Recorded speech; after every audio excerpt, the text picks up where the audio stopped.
I caught my fiance with my sister, and her excuse was I was feeling lonely. Imagine walking into the place you thought was safe, seeking comfort, only to find your entire life collapsing in a single gut wrenching scene. That's exactly what happened to me, Chloe, and it involved my fiance, my sister, and a betrayal so cold it still chills me to the bone. The air in the stairwell of Harper's apartment building felt suffocating. Each step I took heavy with a fever I'd been battling all week. My vision kept blurring, tunnel like, as if the hallway itself was stretching away from me. All I wanted was to collapse on her couch, down some electrolytes, and just disappear into a nap.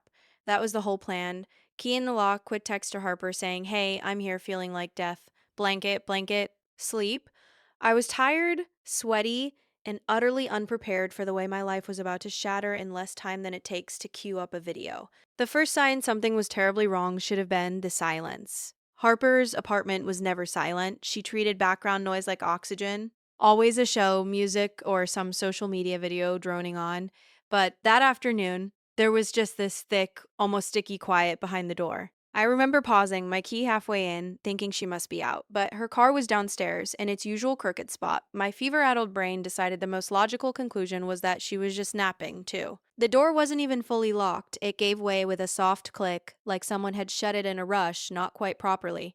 Then the smell hit me perfume, sweat, and something else, something primal and instantly recognizable that my body registered before my mind dared to. My stomach lurched. I stepped into the living room, and there they were, a scene so grotesquely cliche it felt like a bad joke. Harper was in Daniel's lap, my fiance, right there on the sofa. Both half dressed, her hair a wild mess, his shirt open. Their faces were so close, for a split second, I actually thought they were just talking. Then she laughed, a breathy little sound I'd never heard from her before, and then he kissed her neck exactly where he used to kiss mine. People always say time slows down in moments like that. For me, it just shattered. One second I was holding my keys and my tote bag. The next I was standing there, empty handed, my fingers numb, my ears roaring like I'd been plunged underwater. Harper's head turned first. I watched her eyes travel from my shoes slowly, deliberately, up to my face. I saw the exact moment she realized it was me. She froze, then did that thing she always does when caught. She tilted her head, blinked slowly, trying to look confused, as if I was the one misunderstanding everything. Daniel reacted slower. My fiance, well, my ex now, obviously, turned his head with a lazy half smile that died so fast it was almost satisfying to watch. The color drained from his face. He said my name once, a whisper, as if that could fix anything. Sweat slid down my spine, and I couldn't tell anymore if it was the fever, the betrayal, or both tangled together. My knees went weak, like in an old movie. For a second, I honestly thought I was going to throw up all over Harper's rug. I wish I could tell you I delivered some cutting line, some powerful mic drop statement. I wish I had walked out with my hair flowing and my dignity intact, like a character in a movie. What actually came out was more like a strangled sound, something along the lines of, "Are you serious right now?" Which, given they were literally half naked on her couch, was probably the dumbest question of all time. Harper reached for a blanket, covering herself and Daniel at the same time, as if I were the intruder, the one who needed to be shielded from indecency in her home. The room tilted, my heart raced, that uneven rhythm making me aware of every single beat. The air felt too thin. I backed away, not even remembering how my feet moved. Someone said my name again, maybe both of them, but it was muffled, like I was hearing it from inside a car with the windows up. I bumped into the doorframe, found the hallway again, and somehow got the door closed between us. My hands were shaking so hard I dropped my keys twice before I managed to shove them into my bag. The parking lot was a blur of concrete and faded lines, the same cars I'd seen when I arrived. But now everything looked slightly wrong, as if reality itself had been nudged to the left when I wasn't paying attention. I reached my car and leaned against the driver's side door, trying to breathe while my chest did that tight, fluttery thing that felt like a belt around my ribs. I knew I shouldn't drive, I could barely see straight. Fever plus shock is not exactly the combination they recommend for operating a vehicle. I slid into the passenger seat instead, hands still shaking, and grabbed my phone. It took me 3 tries to unlock the screen. I don't even remember scrolling through my contacts. My thumb just found the one person who lived close enough and cared enough to come get me without asking 1,000 questions. My best friend, Samantha. When she picked up, I didn't even say hello. I just started crying ugly, loud, messy crying, and somehow managed to choke out, "Samantha, can you please come get me? I'm at Harper's place. I can't drive, please." She didn't ask why. She just said, "Stay in the car, lock the doors. I'm on my way," in that calm voice that made me want to sob harder. While I waited, my phone buzzed nonstop. Calls from Harper, from Daniel, then messages. First, it was, "We need to talk. Please don't leave like this." Then it shifted to, "This isn't what you think, and you're overreacting," which, by the way, is absolutely not something you should ever say to someone you just cheated on with their own sibling. I turned the screen face down on my lap and stared at the dashboard. The text that actually made me laugh in that hysterical way you laugh when your brain is running out of options came about 10 minutes into the silence. It was from Harper. It read, "You know, he reminds me of that guy I told you about, right? The one I never got over. My therapist says I have unresolved attachment issues. This is not about you." I wiped my eyes, read it again, and felt something told settle in the middle of all the heat and shaking. Of course. She had a story ready. Of course, she had a way to make this about her trauma, her healing, instead of the fact that she was sitting half naked on my fiance's lap in the middle of a weekday. Samantha's car pulled up in front of mine exactly 20 minutes after I called, headlights cutting through the late afternoon haze. She didn't bother parking properly. She just got out, walked straight to my door, and opened it before I could even pretend I was okay. One look at my face, and her shoulders dropped. "Oh," she said softly, "it is that bad?" I nodded, my throat too sore to answer. She helped me stand, guided me into her car, and buckled my seatbelt like I was a child. My phone buzzed again in my hand. Another message from Harper appeared on the screen. A whole paragraph this time, already trying to rewrite the scene into something complicated and tragic where she had no real agency, just triggers and old wounds. My hand clenched around the phone so tight my knuckles went white. "I'm blocking her for now," Samantha said, taking the phone gently from my grip. "You're burning up. We're going to my place. You're going to drink water, take something for the fever, and then if you want, you can tell me everything. Or we can just watch mindless television until you fall asleep. Your choice." I leaned my head back again, sat the seat, and closed my eyes as the car pulled away from the parking lot. Somewhere behind us, in that apartment filled with lies and overpriced throw pillows, Harper and Daniel were probably already building their version of what had just happened. They were going to need a good story. The thing they didn't know yet, what I didn't fully know yet either, was that this time I wasn't going to disappear quietly and let them decide what everyone believed.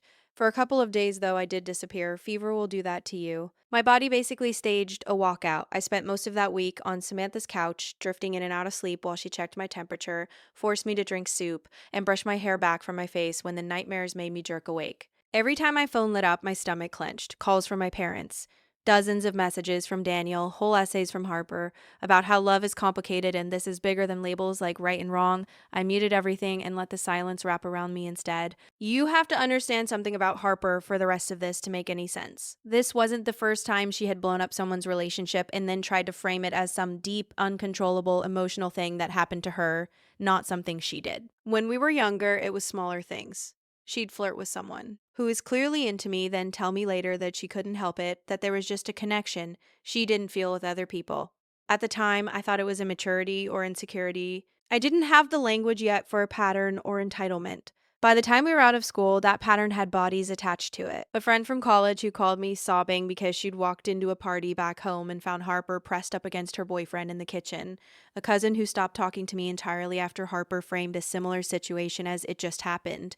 We didn't mean to. The chemistry was insane. There was always a twist, some dramatic backstory that made her sound like the main character in a tragic romance instead of the person who crossed every line available. My parents never really held her accountable. If anything, they wrapped her in more bubble wrap every time she messed up. My mother would whisper about how sensitive Harper was, how she carried the weight of the world, how she needed support, not judgment.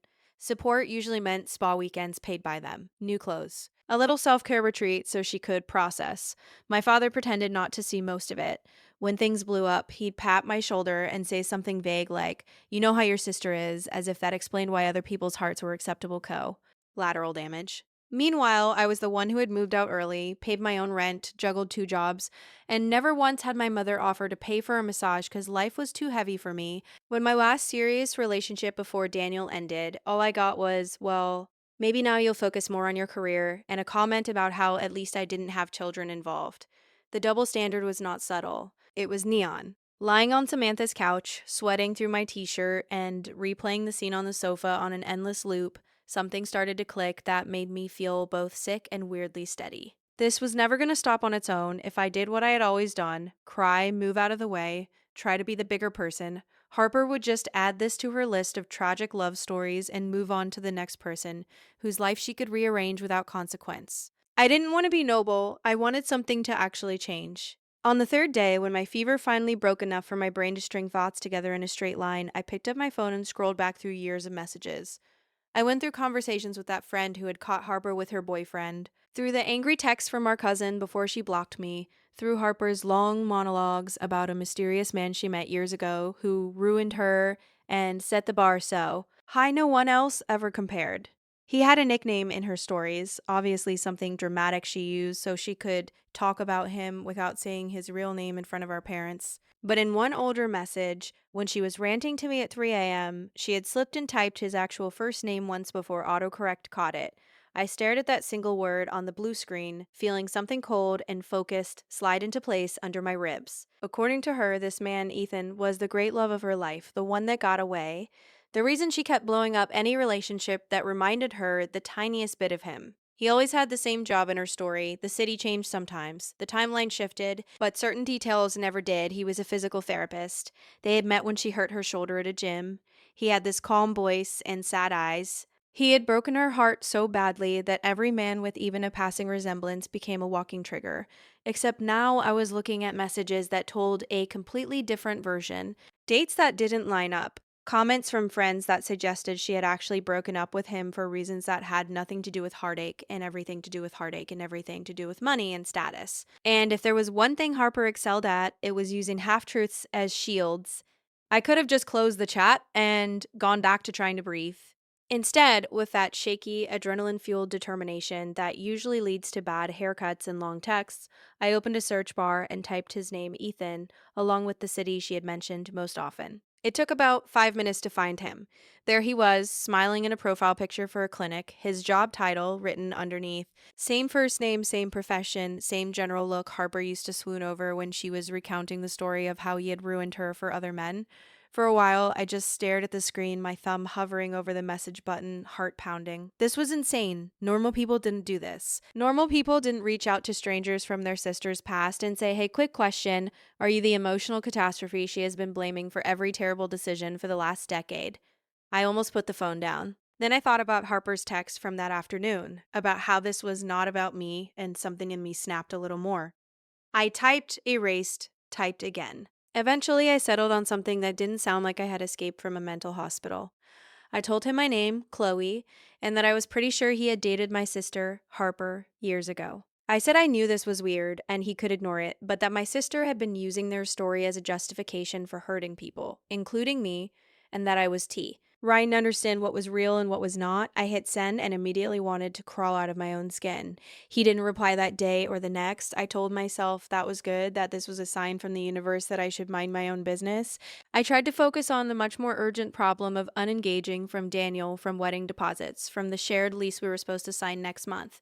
My parents blew up my phone with messages ranging from, we need to talk about this like adults, to your sister is devastated. You can't just abandon her when she's clearly in pain. Not once did anyone ask if I was okay. On the fourth night, when my fever finally went down enough that I could stand under a shower without feeling like I would pass out, my phone buzzed with a new message from an unknown number.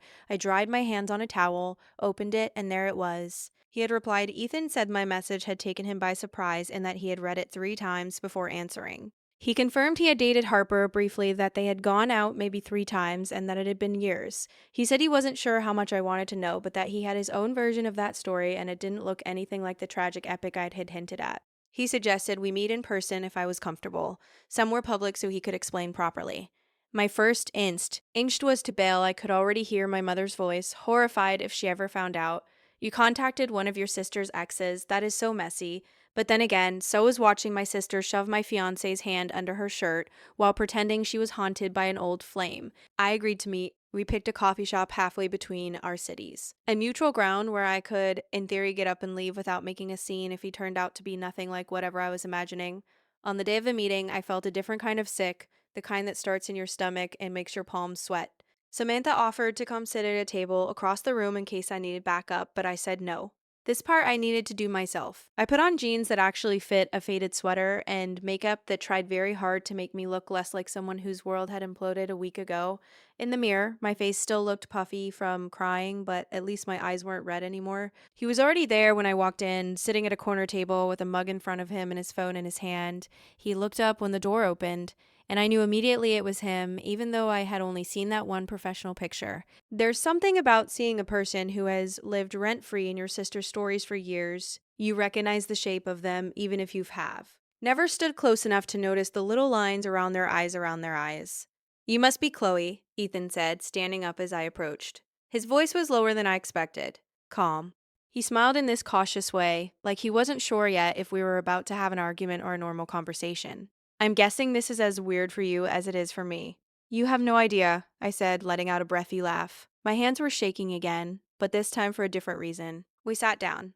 I wrapped both hands around my mug, mostly so I would have something to do with them. For a second, we just looked at each other. Two strangers connected by a hurricane neither of us had created on purpose.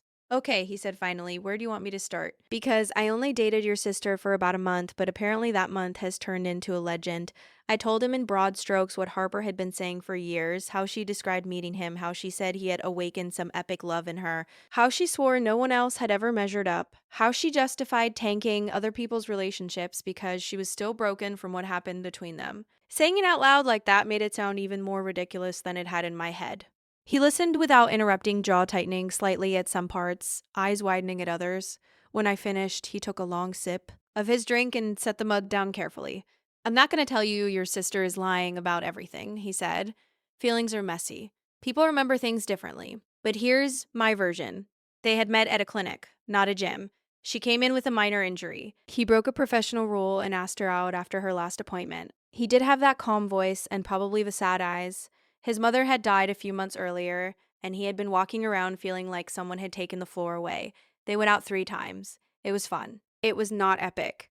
On the third date, he told her he was between jobs, that he had just left a position he hated and was about to start somewhere with a lower salary but better hours. She had gone quiet, her face closing off in a way he didn't fully understand at the time. 2 days later, she blocked him on everything. Phone messages, all of it. No explanation, just gone, he said, shrugging one shoulder. I figured I had misread the situation. Maybe she realized she wasn't that into me. It sucked, but honestly, I had bigger things to deal with. I didn't know she had turned that little blip into some tragic origin story. He pulled out his phone and, after a second, slid it across the table toward me. On the screen was a screenshot of the last text he had sent her back then, a simple, "Hope you're okay. Let me know if you still want to go to that concert," followed by the little system message saying it had not gone through. No drama, no betrayal, just someone who got cut off and moved on. I heard about the rest later, he continued.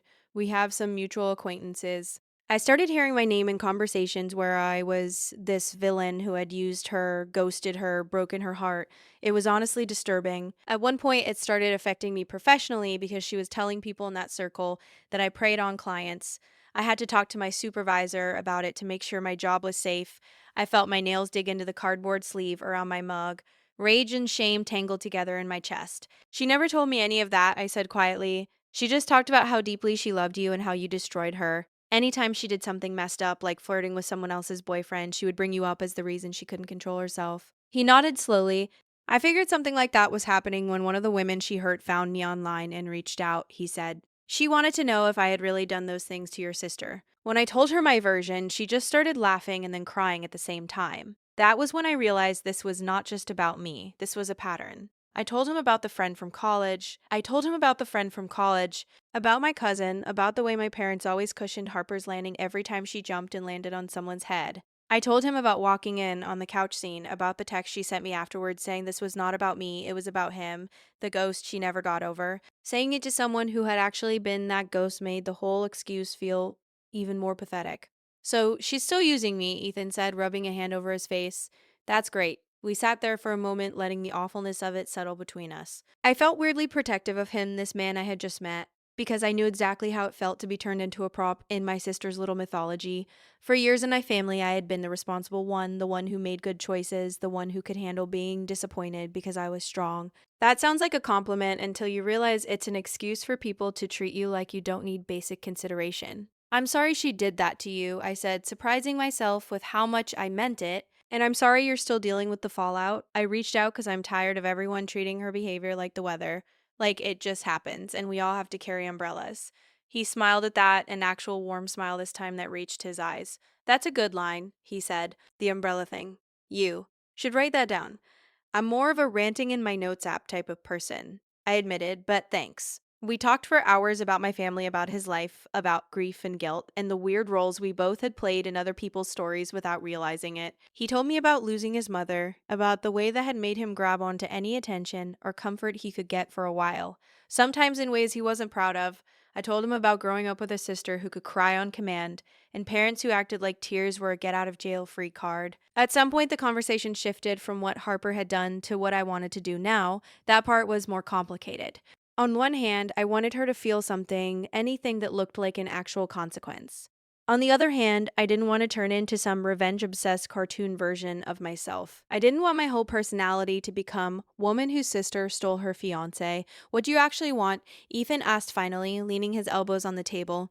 Not what you think you're supposed to want, not what your parents want, not what your parents want. You. I sat there staring at the little swirl of foam in my mug and realized no one had asked me that in a very long time. What I wanted was for Harper to stop treating other people's lives like a buffet where she could just grab whatever looked owed. I wanted my parents to see me, really see me, not just as a sturdy background who would always figure things out on her own. I wanted Daniel to feel at least a fraction of the humiliation and heartbreak he had just handed me like it was nothing. I want everyone to stop rolling out the red carpet every time she cries about how hard her feelings are. And yeah, I guess I want people to know the truth. I'm tired of being the only one holding it in, so nobody has to feel uncomfortable at dinner. He nodded. Truth is a good start, he said, but you know she's going to spin it. That is what she does. She will cry. She will talk about her trauma. She will find some therapist quote to justify it. Your parents will want peace at any cost. You said it yourself. They treat her like the weather. Yeah. I said, a bitter laugh slipping out. Which makes me what? The person who forgot an umbrella and deserves to get soaked? You could be the person who finally checks the forecast and decides to move, he said. Or at least the person who stopped standing outside on purpose. We both fell quiet at that. It hit closer than I wanted to admit. I had built my life in the same city as my family, partly because it was easier, and partly because some part of me was still waiting for my parents to wake up one day and realize I had. Been there the whole time, trying not to make waves. Maybe that had been my own version of magical thinking. By the time we left the coffee shop, the sky was turning orange outside, and my head felt strange, like someone had rearranged furniture in there. We exchanged numbers before going our separate ways. It was practical at first, just in case Harper tried to twist what had happened into something else and I needed to compare notes. But when I sat in my car afterward, hands on the steering wheel, I realized something that made my stomach flip in a completely different way. I liked him, not just as a convenient piece in the puzzle of my sister's mess, not just as a character in her old story I was trying to fact check, but as himself. The way he listened, the way he owned his own mistakes without turning them into a sob story, the way he made me feel like I wasn't insane for wanting more than the role I had been assigned in my family. On the drive home, my phone buzzed with a new message. It was him, Ethan, thanking me for reaching out, saying he hoped our conversation had given me some clarity, asking me to let him know if things escalated with Harper so he could be prepared. I stared at the message for a long time, then wrote back something simple about how it had helped more than he knew. I didn't tell him yet that he had just become part of a plan I hadn't fully formed, but he could feel taking shape somewhere under my collarbone. Because here's the thing, I didn't just want my sister to feel pain. I wanted her to sit in the reality that other people could choose each other without her being the center of it. I wanted her to look at someone she had treated like a disposable extra and see him choosing someone else on purpose. I wanted to break the story where she was always the main character, even when she was the villain. I know how that sounds. I can already hear the imaginary comments about how I should have just focused on healing, on letting go and moving on. But I wasn't some saint floating above my own life. I was a very human woman whose sister had been stealing and smashing things that mattered to other people for years while everyone told me to be understanding. I was done being understanding.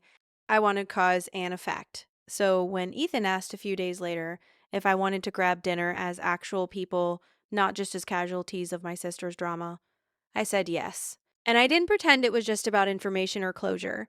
I let myself want the way it felt when he looked at me like I wasn't just the responsible older sister or the reasonable one, but someone interesting in her own right. The first time Harper noticed anything was when Ethan posted a photo from that dinner on his profile. It wasn't even a couple picture, it was just a shot. of our table, two plates, two glasses, my hand blurry in the corner as I tried to move out of the frame. The caption was something vague about good company and real conversation. My face was barely visible, but if you knew me, you could tell. Apparently, she knew me. She called me 6 times in a row that night. I let it go to voicemail. Then the text started. Are you serious right now? Why are you talking to him? This is crossing a line. You know how much he hurt me. It took everything in me not to laugh out loud. The irony of her suddenly caring about lines after what she had done on that couch was almost too much. I typed and erased answer after answer, a version where I told her exactly what I thought of her using him as an excuse for every monstrous thing she did. The version where I listed all the people she had hurt while crying about her trauma. The version where I told her that if anyone in this situation had earned the right to circle back to one of her exes, it was me. Not that I believed in that logic to begin with. In the end, I went with simple. You lost every right to tell me who I can talk to the second you decided my fiance was a toy you could borrow. Do not contact my clients. Do not show up at my apartment. And do not ever again try to make your choices about something that happened years ago with someone you blocked because he was not making enough mo. Nay for you at the time. It took her 4 minutes to reply. Wow, she wrote. So vindictive, my therapist was right. You have unresolved resentment. I'm in a really fragile place right now, and you are doing this on purpose to hurt me. You are not just punishing me, you are punishing the part of me that still believes in love. I stared at that last line until the letters blurred. There it was again, that talent she had for turning everything into a poetic tragedy where she was the wounded heroine, not the person who had just blown up the life of the sister she claimed to love. I felt my jaw clench so hard it hurt. If love to you means sneaking around with someone your sister is living with and planning a future with, and maybe what needs to be examined is your definition of love, not my resentment, stop texting me. I blocked her after that, not forever. Not in some dramatic ceremony, just in the quiet, practical way you block a number when you realize nothing good is going to come through it for a while. My phone felt lighter afterward. My chest did not yet, but at least there was one less channel broadcasting her version of reality at me. For a while, things existed in this strange limbo. I kept seeing Ethan. We went for walks. We cooked together at my apartment. We talked about stupid television shows and very not stupid fears. Sometimes the ghost of Harper hovered between us, and we had to push it aside deliberately. We were careful, maybe too careful, not to talk about her all the time so our connection wouldn't be built entirely on mutual resentment. And here is the messy truth. The more I got to know him, the less he felt like a tool in some revenge plan. And the more he felt like, well, a person I could fall for if I let myself. That scared me. It would have been so much simpler if I could have kept him in the category of symbolic consequence, someone I dated long enough to make a point and then let float away. But people are not that tidy. They have histories and flaws and annoying habits. And sometimes they also have a way of making you feel seen in a way that makes it hard to go back to being invisible. The first time my parents found out about Ethan was courtesy of Harper. Obviously, she couldn't stand not being the one to control the narrative. One night, my mother showed up at my door unannounced, her lips pressed into a line so tight they were almost invisible. I knew that face. It was the one she wore when the neighbors had seen Harper screaming in the yard as a kid, and she had to explain that we're going through a rough patch. She's very sensitive. It was the damage control face. We need to talk, she said, walking past me into my living room without waiting for an invitation. I heard some things today that honestly made me sick. If one of those things was about your younger daughter sleeping with my fiance while I was half dead with a fever, then great. We're finally on the same page, I said, crossing my arms. She closed her eyes for a second like she was summoning patience from another dimension. This is not helpful, she said. I'm not here to rehash that. What's done is done. You ending the engagement was your decision, and we have to accept it. But now I hear that you are seeing someone from your sister's past, someone who hurt her deeply, someone she still has not healed from. Do you have any idea how cruel that is? I felt a laugh bubble up in my throat, sharp and humorless. You mean the man she blocked because he was not financially impressive enough and then turned into a tragic figure she uses to justify acting like a tornado in other people's lives? I asked. Yes, I have met him. No, he did not do what she has been telling you he did. We have compared notes. My mother's face crumpled in a way I didn't expect. For a second, she looked less like the polished woman who organized charity events and more like someone's exhausted older sister. You don't understand, she said. Your sister, she is fragile. She has always been. If we don't support her, she falls apart. And I don't. I asked quietly. I didn't fall apart walking in on what I walked in on. I didn't feel anything. Then, do you know what I did after that? I took some time. I leaned on a friend, and then I started canceling wedding venues and untangling my life from a man who thought my commitment was a suggestion. I did not ask you to pay for a therapist to tell me I am special. I just handled it. That is exactly it, she said, sounding almost triumphant. You are strong. You always have been. You don't need the same thing she does. Maybe I do, I said. Or maybe she should have been required to grow up a long time ago. Maybe everyone telling her she is too fragile for consequences is why she keeps smashing everything in reach and then crying when someone gets cut. Silence settled between us, dense and uncomfortable. My mother looked around my apartment like she was only really seeing it for the first time. The mismatched furniture, the stack of bills on the counter, the little plant on the windowsill that was somehow still alive. Please, she said finally, her voice softening. For my sake, if not for hers, don't get involved with him. It is only going to make things worse. Your sister is already at the edge. She has been talking about how she sees him on social media, how he is connected to you now, and she is not well. What if something happens? You do. Now want that on your conscience. There it was, not concern for me. Concern for possible consequences. As if Harper couldn't handle being out of the center of the universe for once. I felt something inside me calcify. I am not responsible for what she does with her feelings, I said.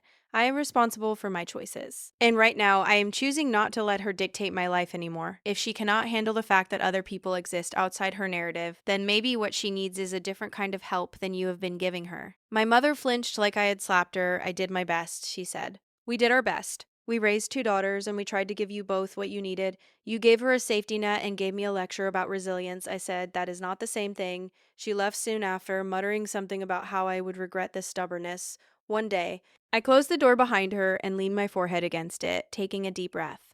My hands were shaking again, but this time there was something else under it. Relief, maybe, or something close to it. The fallout did not stop there, obviously. My father called later, his tone more measured, asking if we could sit down like adults and talk everything through. My ex, Daniel, started sending these long, tortured messages about how he had been confused, how Harper had manipula, Ted him how he still loved me and wanted to fix things. He tried to paint himself as her victim too, which might have been more convincing if I hadn't watched him make the specific decision to slide his hand under her shirt. Canceling the wedding was a bureaucratic mess that ate up weeks of my life. The deposits were labeled non-refundable. The venue wanted layers of documentation, and untangling the shared lease we had almost signed cost me 2 months of rent I really didn't have. My friend, Samantha, the same one who had picked me up from the parking lot when I was shaking and feverish, sat next to me at the table, making phone calls while I sounded like I was going to fall apart halfway through every sentence. Every dollar hurt, but none of it hurt as much as the idea of staying. At some point, Daniel stopped with the tortured essays and shifted to shorter, angrier messages about how I was throwing everything away and letting other people poison me. Then even those dried up. I heard through mutual acquaintances that he and Harper tried to make a relationship out of that disaster for a while, mostly out of stubbornness and image management. A few months later, someone mentioned he had moved out of state for work and that they had quietly stopped seeing each other long before that. Whether they are on separate continents or sitting in the same room right now, I honestly do not know, and I work very hard not to care. As far as I am concerned, he is just a blocked contact and a badly chosen almost wedding I dodged at the very last second. I ignored all of them for a while and focused on the one place where things felt like they were moving forward instead of spiraling. The connection growing between me and Ethan, the man who had once been nothing more than a ghost in my sister's story. We started looking less at the past and more at what we wanted now. Not in the big dramatic forever sense right away, just in the what are you doing Friday sense. You would think, given how everything started, that I would be constantly looking over my shoulder, waiting for Harper to show up at his door or mine, tears running down her face, begging for him back. That didn't happen. What she did instead was more insidious. She started contacting people around us. A client of mine mentioned casually one afternoon that he had gotten a weird message from a woman claiming to be your sister, saying she was worried about my mental state and that I was acting out of character by dating dangerous men. Another friend told me Harper had called her crying, saying I was stealing her past and trying to destroy every chance she had at happiness. She framed it like I was the bully, like I had swooped in and snatched something away from her small pile of joys. I realized this was not just about the two of us anymore. She was trying to control the whole narrative in our wider circle. I was not surprised, I was angry, and I was tired. When my father called again, I answered, mostly because I needed to know how far into their heads she had crawled this time. He sounded older than I remembered, his voice rough at the edges. I have been talking to your mother, he said, and to your sister, and to some other people. I think I think I have not been paying attention for a long time. I was in my kitchen, staring at the sink full of dishes that never seemed to empty, no matter how many times I washed them. Real life doesn't pause for family drama. You still have to scrub plates. I heard from your cousin, he said, and from that friend of yours, the one who stopped coming around years ago. They both told me things that line up a little too neatly with what you're saying now. I'm not proud of admitting this, but I think we made it too easy for your sister to avoid consequences.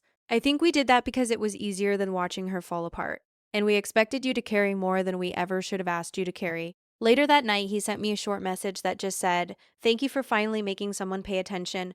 We didn't magically go back to being G close after that. Too much had happened and too many years had passed. But at least there was one small, solid piece of acknowledgement where before there had only been silence. It was the closest thing to an apology I had ever heard from him. It didn't fix anything, but it did shift something." I leaned against the counter and closed my eyes for a second. "So, what are you going to do about it?" I asked, besides calling me to say you finally believe me after everyone else had to corroborate it. "We are insisting she gets real help this time," he said.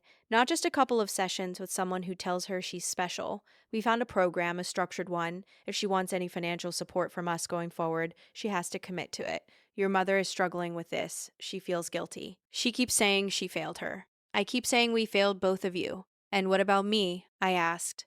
"What does support look like for me? Or do I just get the satisfaction of knowing my pain finally met the bare minimum requirement of witnesses to be considered real?" He sighed. "I don't know yet," he said, "but I am listening now. That is not enough, I know, but it is where I am starting." It was not the grand vindication I had fantasized about in my more petty moments, the ones where everyone begged for my forgiveness while my sister sobbed in the back. Round, it was quieter, clumsier, more human. And maybe that was better, even if it didn't feel as dramatically satisfying. While Harper settled into whatever therapeutic program my parents had strong armed her into, my life did something I had almost forgotten it could do. It kept going. I still had to show up at work. I still had to decide what to cook for dinner and whether I had the energy to actually cook it, or if I was going to eat cereal standing over the sink again. My relationship, if I can call it that at this point in the story, with Ethan, the man my sister had once turned into a ghost, got deeper and more complicated in all the usual ways. We started sleeping over at each other's places. We started leaving toothbrushes in each other's bathrooms. We started having stupid little arguments about nothing and big conversations about everything. It stopped being about her in the day to day and started being about whether we wanted the same things long term, whether we could handle each other's rough edges. Of course, it was not all clean. Nothing ever is. One night, months into this new phase, I got a message from a woman I didn't know. She had mutual friends with Ethan and had seen a picture of us together. She wanted me to know, she said, that he had not always been as straightforward as he seemed now. That back when he was struggling, finance. Yearly before he got stable work, he had a habit of dating women who could support him and not always being honest with them about who else he was seeing.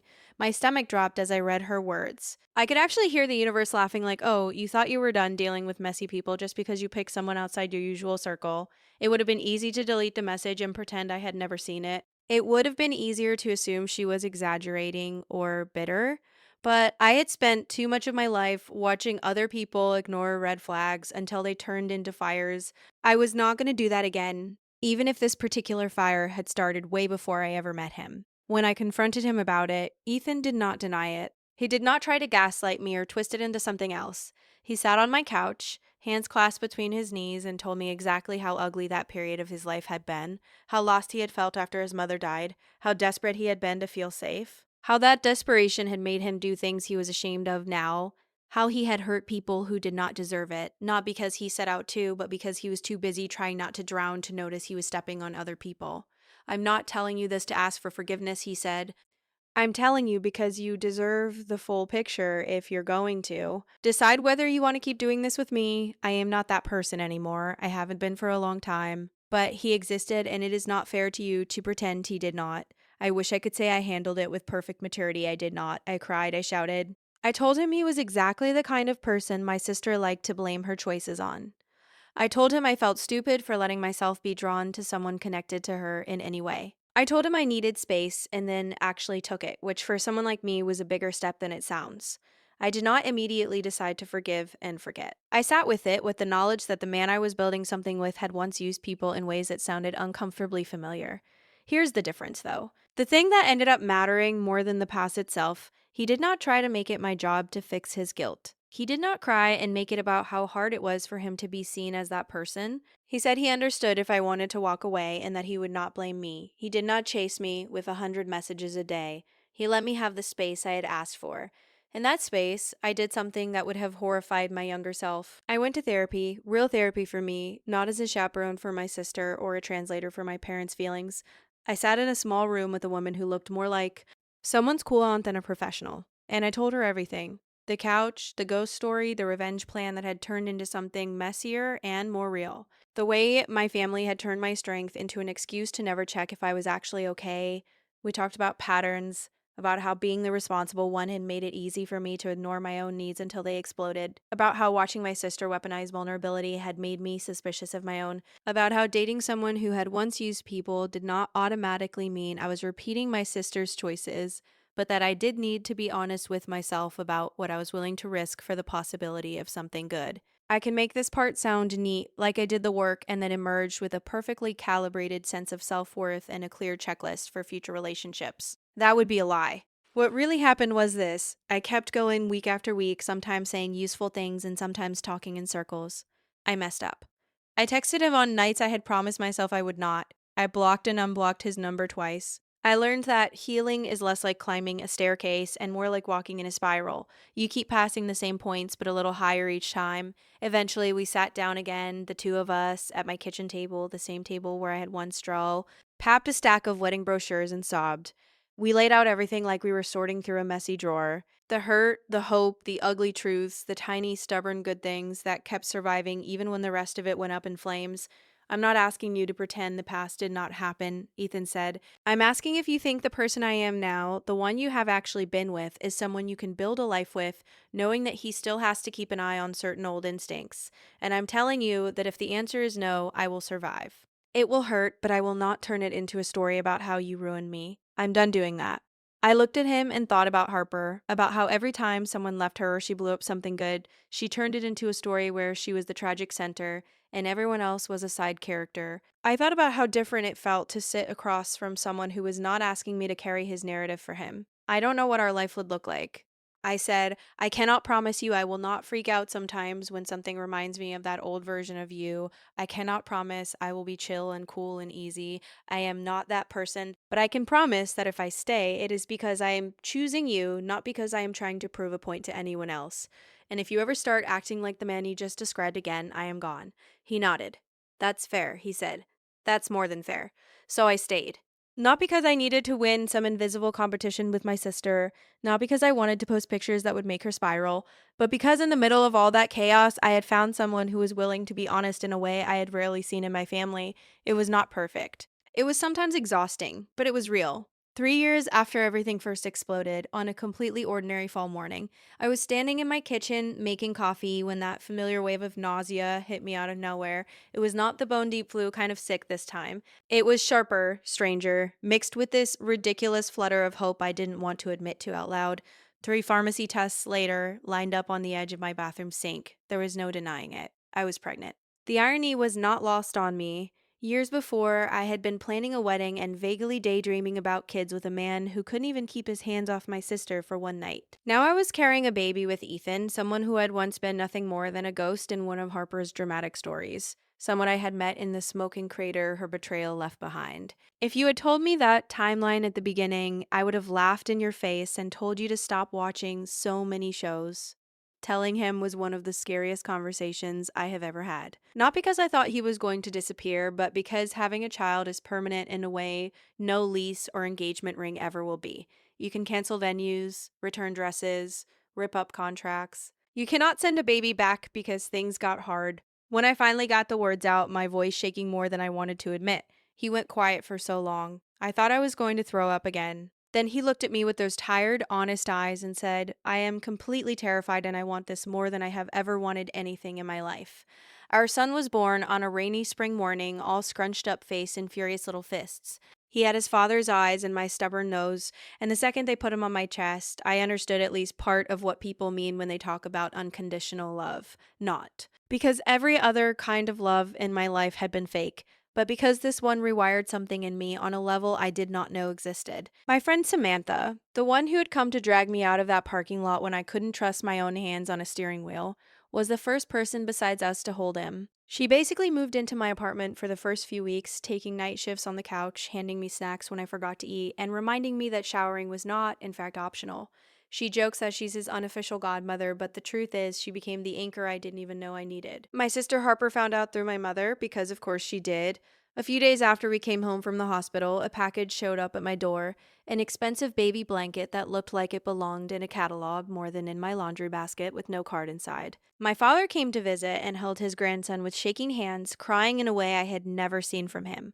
My mother took longer to show up, still wrestling with her own guilt over what she had let slide between me and Harper for so many years. Being a mother changed the equation in ways I didn't see coming.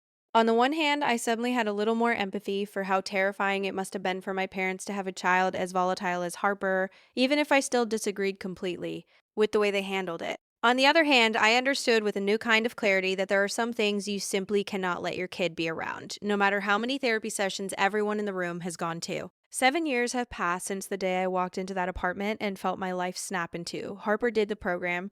She didn't magically become a different person at the end of it. She is still dramatic, still self centered in a way that makes my teeth ache sometimes, but she is not the same either. There are moments now when she catches herself before she does something cruel. Moments when she actually apologizes without turning the apology into a performance. Moments where I can see for a second the girl she might have been if our parents had not turned her tears into currency.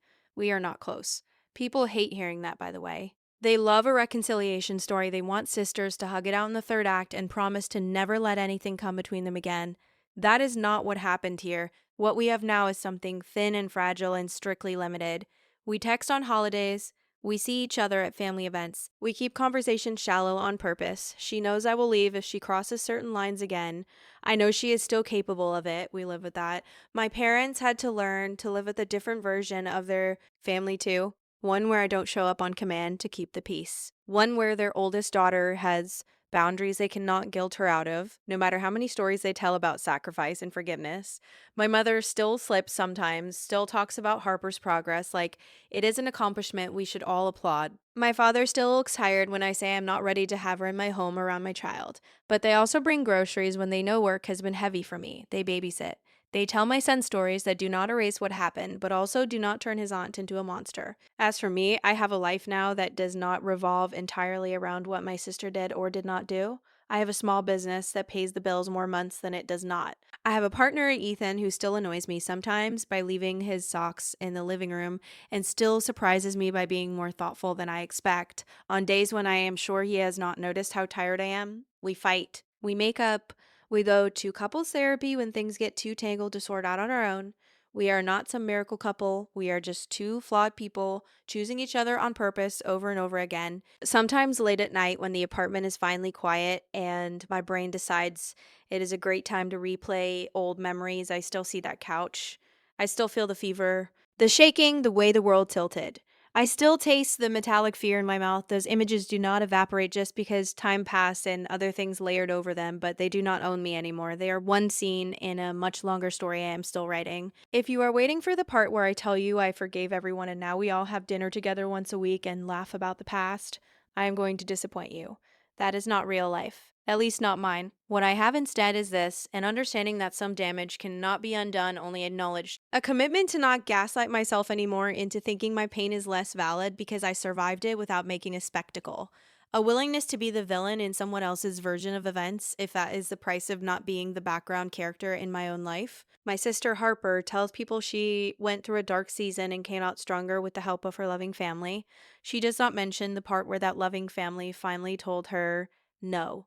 She certainly does not talk about how Ethan, the man she once turned into a tragic ghost, now lives across town with me and our kid. That he is the one who picks up our son from preschool on days I am buried in deadlines. In her story, I am probably the cold older sister who could not let go of the past. I am fine with that. My ex fiancé, Daniel, wherever he ended up, is mostly just a ghost in my phone now. A block number and a half remembered name my father occasionally mentions only to assure me that no, they never got married and that whole thing burned out a long time ago.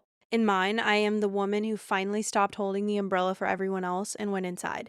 Not because the rain stopped hurting, but because I realized it was not my job to keep everyone else dry while I was shivering. Maybe that makes me selfish. Maybe it makes me human. Either way, it is the only version of the story that has ever felt like my truth. This journey reshaped me, showing me the true meaning of boundaries and self preservation. But I have to ask, if you found yourself trapped in a loop of family drama and betrayal, how would you have broken free? What boundaries would you have set? Let me know your thoughts in the comments below.